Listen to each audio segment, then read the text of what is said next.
My dear sisters and brothers, today is the Thursday of the third week of Lent.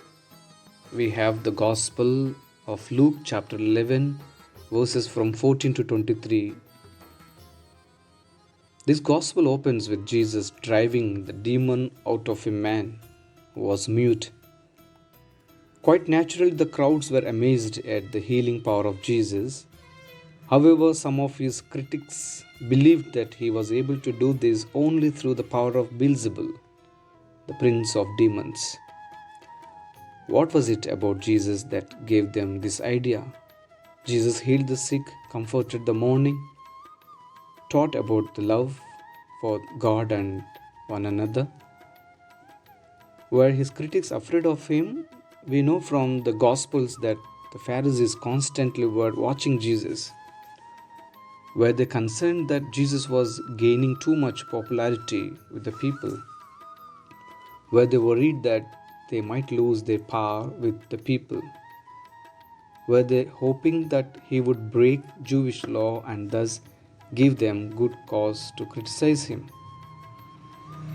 How sad it is that the Pharisees would not give Jesus a chance. From the very beginning, they rejected Jesus and they also were frightened of him. Or did they truly believe that Jesus was in league with Beelzebul?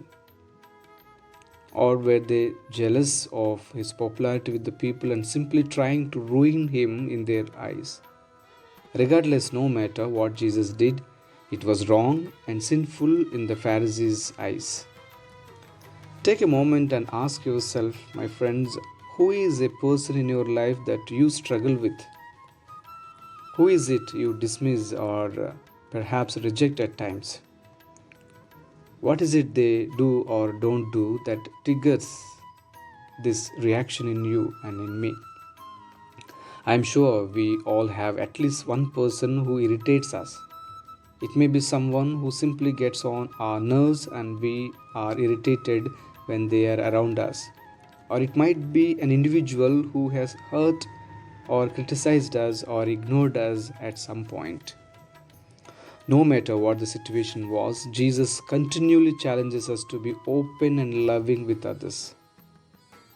All others, as we know, this is not an easy call.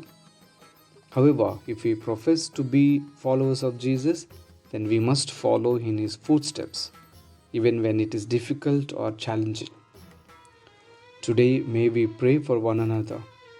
Let us support each other with prayer, asking Jesus to give each of us the grace we need when we see someone coming down the hall whom we would prefer not to encounter. Hopefully, if we strive to do this, the people who struggle with us may sense a difference in us and experience an authentic welcome rather than a token hello, how are you, etc. We all have heard the question, what would Jesus do in this situation? Today, if we get irritated or angry, may we pause for a moment and simply breathe in the presence of Jesus for a few seconds. If you do this, Jesus will help us respond with love. Let's pray for this grace today. In the name of the Father, and of the Son, and of the Holy Spirit. Amen.